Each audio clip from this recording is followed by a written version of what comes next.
반영률이 상당히 높다. 반영률이 상당히 높다.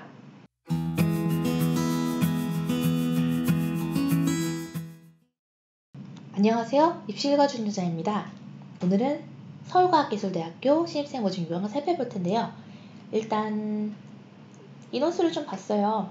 논술 전형의 경우 270명, 교과 우수자 전형의 경우 420명, 학교 생활 우수자의 경우에 398명으로 나머지 전형의 경우는 크게 차이가 없었는데 특성화 고졸 재직자 전형이 168명이라는 점 하나 체크해 주시고요. 나머지는 우리가 보면서 살펴보도록 하면 될 것 같습니다. 서울과학기술대학교는 최근에 굉장히 많이 치고 올라왔죠. 노원구 공릉로에 있어서 이제 노원구에 있는 대학으로 치면 광운대학교도 있는데 광운대학교랑 서울과학기술대학교가 최근에 가장 이제 핫한 대학이라고 보시면 됩니다. 수시 모집 전형에서 이제 주요 변경사항 살펴보면 디자인학과를 이제 산업디자인 전공과 시각디자인 전공으로 나눴고요.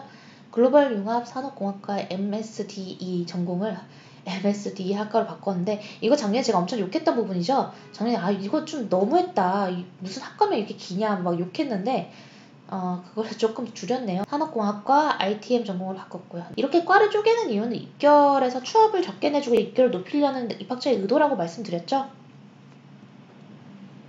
면접 비중이 축소됐다고 하는데요. 실제로 내부의 비중은 상당히 높은 편이기 때문에 크게 걱정하지 않으셔도 될 것 같습니다. 이제 교과 전형은 예전에도 있었는데 최저가 약간 변동이 있네요. 그러니까 인문계열의 경우 예전에는 수학 가형이나 과탐자도 지원할 수 있었는데 오히려 올해는 수학 나형과 사탐만 인문계열을 쓸 수 있게끔 했습니다. 물론 이제 이거는 종합전형에는 해당 사항이 없고요. 왜냐하면 종합전형은 최저가 없으니까 자연계열 학생이라도 인문계열 그대로 지원할 수 있어요. 학종에는 최저가 없다고 나오죠. 그 다음에 서류 100에 1단계 성적 70에 면접 30. 그러니까 학종 기본형으로 가는 학교가 점점 많아진다. 그래서 그 학교의 내부적인 면접 반영 비중을 이제 체크를 하셔야 되는데 대부분의 학교가 면접을 보는 학교는 일단 면접의 반영 비중 자체가 높다라고 생각하시면 맞습니다. 이제 학교생활 기록부를 많이 반영하는 전형은 지금 이렇게 나와 있는데 이 교과 전형의 경우에는 정말 이제 내신으로만 선발한다라는 것이고요. 최저가 있다는 점을 체크해 주시고요. 그 다음에 이제 서류 선배수의 1단계 성적 70%, 면접 30% 하는 이 학종 전형들은 대부분 내신의 반영률이 상당히 높다. 논술 위주 전형은 270명으로 교과 30에 논술 70에 최저가 없다는 점이 독특한 점입니다. 최저가 없는 논술인지를 한번 좀 체크해 보실 필요가 있고요. 지금 학교생활수사 전형과 논술 전형에서 상위 1%의 학생은 수업료 전액, 상위 3% 이내는 70%, 상위 5% 이내는 30%인데요. 단과별 대학별로 뭐 100명인 학과다 그러면 1명, 이 정도는 이런 장학을 받을 수 있다는 건데요. 사실 그렇게 매력적인 장학은 아니죠. 결국에는 그 과에서 한두 명 정도밖에 못 받는 거니까요. 그다음에 성적 우수 장학금이 또 있습니다. 이제 이건 수시랑 정시를 통합해서 선발한다고 하는데요. 결국엔 수능의 성적 최우수자의 경우 이제 그 최우수자의 기준은 국어, 수학, 과학, 수학 각각 2등급 이내이며 4개 영역 하 5등급 이내? 4개 영역 하 5등급 이내면 제가 누누이 말하지만 의대를 간다 그랬죠? 과해요, 과해. 근데 이제 그런 경우에는 수업료 전액, 생활감비 지원, 생활보조금 지원 해주는데요. 저도 이제 이것과 유사한 장학 혜택을 받았었죠. 왜냐면 저는 이제 5등급이었고, 그냥 줄 세우기로는 한 50등 정도, 전국에서 한 50등 정도 수능을 봤었으니까, 한양대를 다닐 때 수업료 전액, 생활감비 지원, 식사 지원, 생활보조금 매달 30만원 이렇게 지원 받았었습니다. 나중에 다 합쳐보니까 8천만원 정도 되더라고요. 근데 이건 좀 과해요. 여기도 사업 오면은 사실 연세대를 가죠. 이거에 대해서는 제가 별도의 말씀 안 드리겠습니다. 받을 학생이 거의 없을 것 같아요. 그리고 여러분들 건대 제가 동영상 업로드된 지 좀 됐거든요. 건대 영상 꼭 보세요. 건국대학교는 진짜 거의 장학이 화려합니다. 화려하고요. 상위 20개 대학 중에서 가장 부자고 가장 애들한테 장학금을 잘 쏘는 학교니까요. 그 정도 급은 돼야 얘네가 좀 장학금 좀 쏘는구나 하는 거예요. 생활기록부 반영 방법에서 이제 특별히 이 학교에서 체크해야 될 점이 있는지 체크를 해보도록 하겠습니다. 네, 입학 전형 일정표를 잠깐 살펴보시면 12일 5시까지 먼저 접수한다고 하는데요. 이거 은근히 10일 5시, 10일 6시, 10일 7시 이렇게 쭉 나눠져 있는데 10일 5시 것을 학생들이 많이 놓쳐요.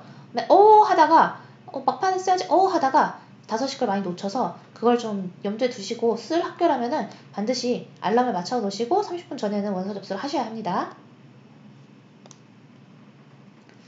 서울과학기술대학교 모집인원 분석해드릴게요.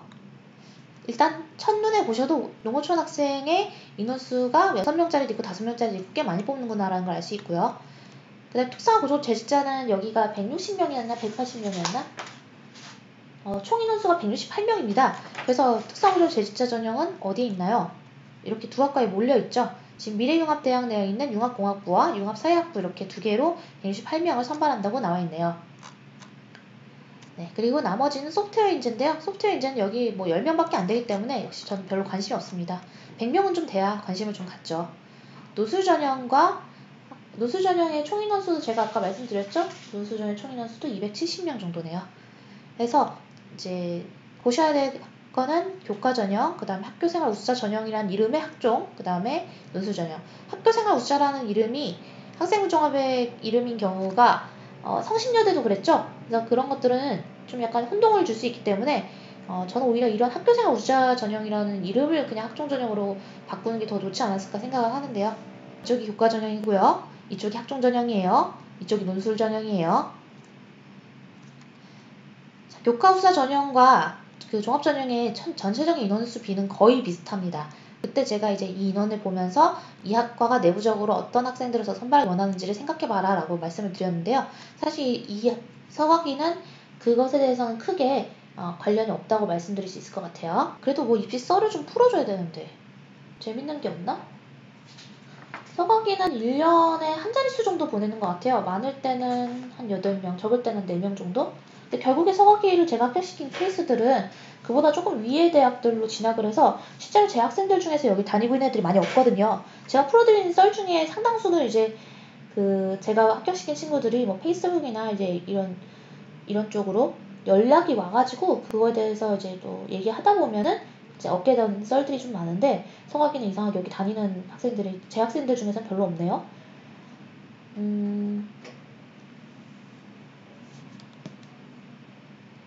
일단 여기는 안전공학과가 입결이 좀 낮은 걸로 많이 알려져 있고요. 그 다음에 입결이 높은 곳으로는